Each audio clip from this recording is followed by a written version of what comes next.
वैसे तो आपने बहुत किताब पढ़े होंगे, लेकिन आज हम इस वीडियो में बात करने जा रहे हैं कुछ ऐसी किताब के जिसको पढ़ने के बाद आपको बहुत बड़ी कीमत भी चुकानी पड़ सकती है और आपकी ज़िंदगी भी बर्बाद हो सकती है। चलो बढ़ते हैं हमारे वीडियो की ओर।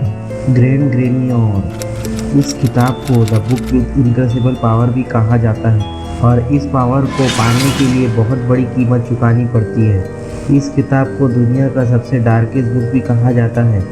इसे 15वीं 12वीं में लिखा गया। इस किताब को जिस इंसान ने लिखा, लोगों का मानना है कि वह शैतान के कब्जे में था।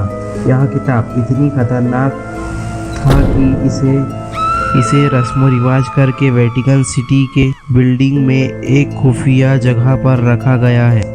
आपको तो पता ही होगा कि एनाबेला डॉल, जो कि सबसे डरावनी डॉल मानी जाती थी, उसे भी एक सीक्रेट कमरे में रखा गया है। ठीक इस किताब का भी कुछ ऐसा ही हाल है। शैतान को कैसे संपर्क करें, ये सब बातें इस किताब में लिखी गई है।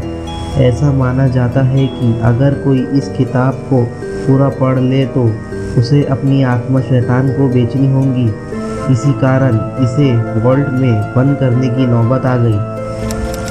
द बुक ऑफ एब्रामिलम, इस किताब को 15वीं सदी में ही लिखा गया। इसका इंग्लिश में ट्रांसलेशन 1905 में किया गया। तब से इसे श्रापित माना जाता है।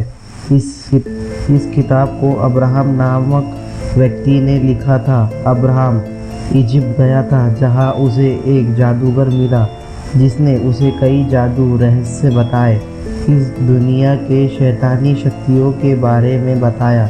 अब्राहम ने उन सारी विचारों को एक जगह लिखने की इस किताब के रूप में उभरा, जिसके बारे में हम अभी आपको बता रहे हैं। इस किताब में भी बहुत सी अजीब बातें लिखी मिलेंगी, जैसे मरे हुए लोगों को कैसे जिंदा करें, सोने को खोजने के बारे में, आत्माओं से संपर्क करने का तरीका और यहाँ तक कि हवा में भी उड़ने का जादुई तरीका। बताया जाता है कि इस राइटर का मानना था कि हर इंसान के शरीर में एक शैतान होता है।